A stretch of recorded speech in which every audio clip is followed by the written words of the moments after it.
Apakah orang yang meninggal karena COVID bisa disolatkan dengan solat qalb? Solat qalb itu solat apa? Solat gaib.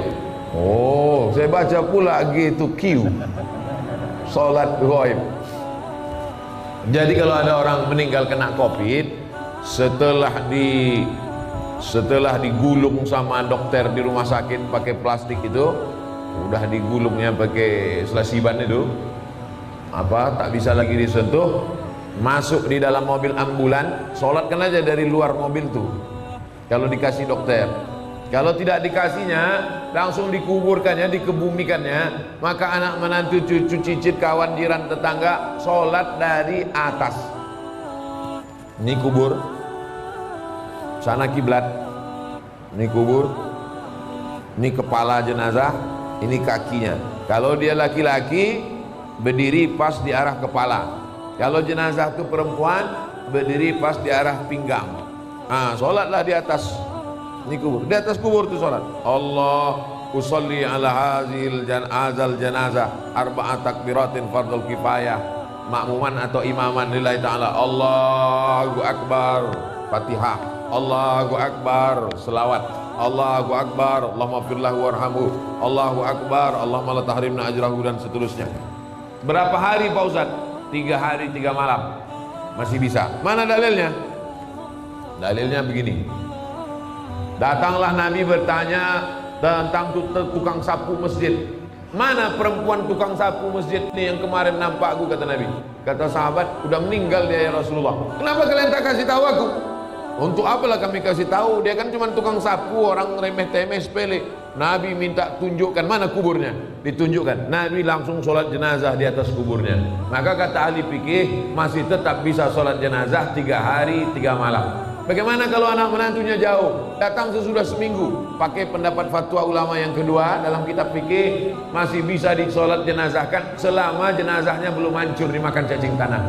Masih tetap bisa sholat jenazah. Nah, jadi yang 3 hari 3 malam masih bisa, yang sudah lewat itu pun masih bisa sholat di atas kubur.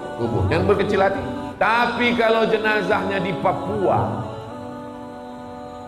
anak menantunya di Medan, naik pesawat 8 jam, rapid test, pas dites positif pula dia.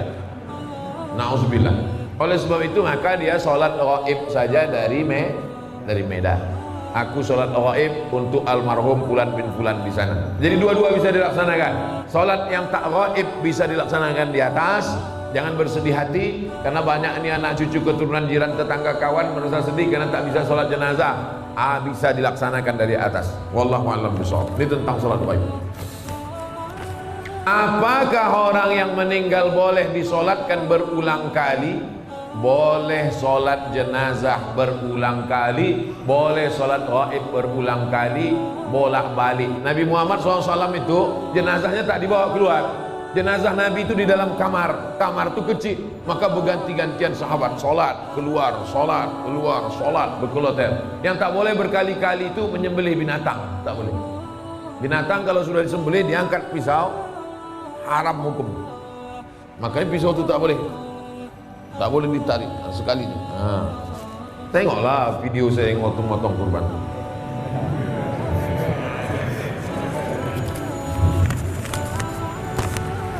Ustaz, bagaimana kriteria takaran ikhlas dalam menjalankan tugas sebagai ibu dan istri dalam agama Islam? Ibu sebagai ibu, besarkan saja anak-anak ibu itu supaya ibu dapat amal jariah. Mak saya mengandung saya, menyusukan saya, melahirkan saya, meninggal dia. Sekarang saya ceramah hari ini nanti 3 kali, pagi, siang, sore. Macam makan obat ceramah ini. Mengalir pahalanya, lapang kuburnya. Walaupun dia tak pernah mengajar saya sampai S1, S2, S3, tapi dia menyuruh, sekolah kau nak. Dulu kalau pagi duduk depan rumah, lewat anak santri pesantren, apa kata dia? Kau mesti masuk pesantren. Begitu saya ada adiknya yang doktorandus tamat dari IAIN, kau nanti mesti doktorandus. Begitu dia tahu ada orang sekolah di Makkah, kau nanti mesti sekolah ke Arab. Nah, jadi ibu kasih motivasi, serahkan pada Allah Ta'ala, mengalir pahalanya. Itu sebagai ibu. Ibu besarkan saja anak-anak itu lillahi ta'ala, maka dia pun akan menjadi anak soleh solehah, mengalir pahalanya. Ummuka, siapa lagi ya Allah? Ya Rasulullah, ummuka. Siapa lagi ya Rasulullah? Ummuka. Itu hebatnya ibu-ibu. Maka ibu, saya yakin dan percaya, ibu-ibu mengandung itu adalah ikhlas. Belum ada lagi saya baca berita ibu-ibu menuntut ke suaminya minta bayaran per hari mengandung sekian. Belum ada. Itu menunjukkan dia ikhlas karena Allah SWT melahirkan meregang nyawa, menyusukan 2 tahun lamanya, mendidik anak. Man ala thalatha banatin, siapa yang membesarkan anak 3 orang anak perempuan, fa'addabahunna, dididiknya dengan baik, wa zawwajahunna, dinikahkannya dengan orang baik-baik, wa ahsana ilaihinna, dia buat baik sampai mati, falahul jannah, surgalah baginya. Insyaallah ibu-ibu yang hadir nih semuanya ibu-ibu yang ikhlas membesarkan anak-anak, insyaallah. Amin ya rabbal alamin. Standar ikhlas itu apa Pak Ustaz? Ikhlas itu tak ada yang tahu kecuali hanya ibu dengan Allah saja. Bapak pun tak tahu, malaikat pun tak tahu, apalagi saya tak tahu. Yang tahu itu hanya ibu dan Allah Subhanahu wa taala. Sama macam ceramah ini. Siapa yang tahu Ustaz Abdul Somad ini ikhlas atau tak ikhlas? Tak ada yang tahu. Saya hanya berusaha ikhlas. Makanya di antara doa, Allahumma ja'alna minal mukhlasin. Jadikan kami orang yang diikhlaskan, bukan orang ikhlas. Kalau orang ikhlas itu mukhlisin. Kita ini selalu ingin jadi mukhlasin. Mukhlis orang ikhlas, mukhlas orang yang diikhlaskan, dijadikan ikhlas. Kita tak mau mengaku-ngaku aku orang ikhlas. Aku adalah orang yang dijadikan ikhlas. Mudah-mudahan kita ini termasuk orang yang dijadikan ikhlas. Amin.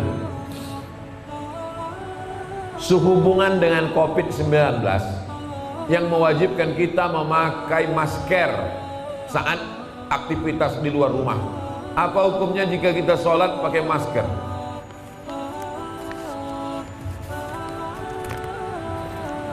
Sholat pakai masker hukumnya sah. Tapi wajah tertutup Pak Ustaz, tak ada dalil mengatakan wajah tertutup sholat jadi batal. Apalagi karena pakai masker ini bukan gaya-gaya. Pakai masker ini karena darurat. Ad-darurat tubihul mahzurat. Darurat, emergensi, membolehkan sesuatu yang tak boleh. Andai tak boleh menutup wajah ini, tetap boleh karena darurat. Hidung tak menempel Pak Ustaz. Hidung menempel ke lantai bukan rukun, bukan syarat, bukan wajib. Menempelkan hidung ke lantai bukan rukun, bukan syarat, bukan wajib, tapi sunat. Seelok-elok, seabdol-abdolnya kening menempel, hidung menempel. Orang-orang Arab itu saya tengok tak terlalu susah dia menempelkan hidung, sedikit aja. Kita mah payah kali.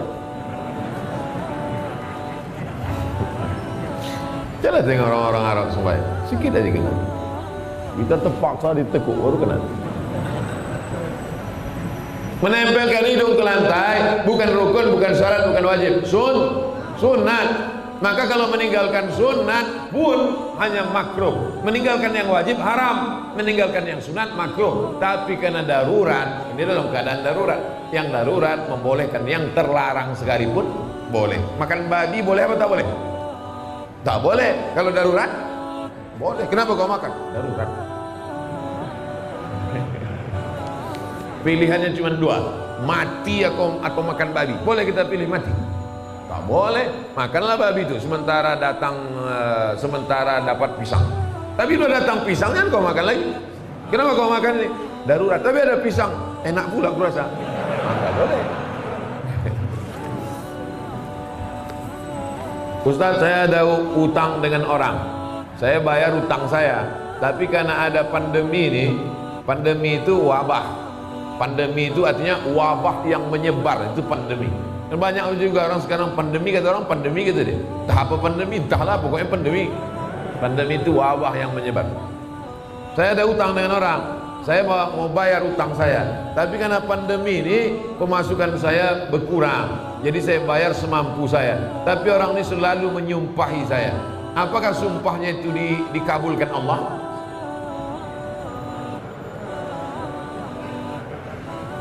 Utangnya ada 3 Pak. Ibu, utangnya ada 3. Yang pertama, ya ayyuhal Al-Baqarah 282. Ya ayyuhalladzina amanu, wahai orang beriman, idza tadayantum bidainin, kalau kau menjalin transaksi utang piutang ila ajalin musamma, sampai batas tertentu, faktubuh, tulis. Ini jenis utang yang pertama, on time, tepat waktu. Kapan kau bayar? 1 Januari. Tahun berapa? 1 Januari. Tahun berapa? 2020 apa 2021? Ah, tulis. Wastashhidu syahidaini min rijalikum. Ada 2 orang laki-laki jadi saksi. Illam yakuna rajulaini, kalau tak ada 2 orang laki-laki, farajulun, 1 orang laki-laki, wa imra'atani, 2 orang perempuan. Begitu tegasnya. Ayat paling panjang dalam Al-Qur'an, Al-Baqarah 282 tentang hutang. Ini jenis yang pertama, on time. Yang kedua, fa in kana zu usratin fa naziratun ila maisarah. Inilah yang masuk kategori tadi. Kalau dia kesulitan karena pandemi, bisnisnya tak lancar, bangkrut, fanaziratun ila maisarah, tunggulah sampai maisarah. Maisarah itu artinya mudah. Siapa nama anak kau? Maisarah. Kenapa? Mudah kali lahirnya. Bersin aku lahir deh. Fanaziratun ila maisarah, tunggulah sampai dia mudah. Gimana? Kapan kau bayar? Aku belum bisa bayar Pak, macam Al-Baqarah 282. Aku ini level 2 macam ceramah Ustaz Somad di Jamiatul Taqwa kemarin. Jadi kapan kau bayar? Insya Allah aku cicil semampuku. Ini level 2. Yang paling mantap itu level 3. Wa anta saddaqu khairul lakum. Kalau kau sedekahkan itu lebih baik. Kapan kau bayar? Aku tak sanggup bayar. Kalau gitu kau ambil aja lah, udah aku sedekahkan. Mantap. Daripada banyak pula minyak bensinnya lagi daripada menagih. Daripada kuman darah tinggi ku ikhlaskan ya. Kau ambil. Itu bukan ikhlas, mengamuk. Jadi kalau bapak kaya, duit banyak, dia susah, pandemi, ngontrak, anaknya susun paku do re mi fa si do sol fa mi re do, maka pakailah level ketiga. Tak sampai hati aku menagihnya. Udahlah kau ambil aja lah, aku sedekahkan lillahi ta'ala. Engkau doakan aku murah rezeki, panjang umur, tapi sesudah ini jangan kau ngutang sama aku lagi ya. Nah, jenis yang ketiga. Tapi kalau bapak termasuk orang yang juga kurang mampu, pilihlah level yang kedua. Memberi bantuan orang itu baik, tapi gara-gara sumpah serapah hilang pahala. Qaulun ma'rufun, ucapan yang baik, khairun, lebih baik, min shadaqatin, daripada banyak bersedekah. Yasma'uha azan, caci maki, sumpah serapah, hamun, keluar kebun binatang. Asal jumpa keluar kebun binatang. Asal jumpa keluar kebun binatang. La tu'tilu shadaqatikum bil manni wal adha. Jangan kau iringi perbuatan baikmu dengan perbuatan yang tak baik.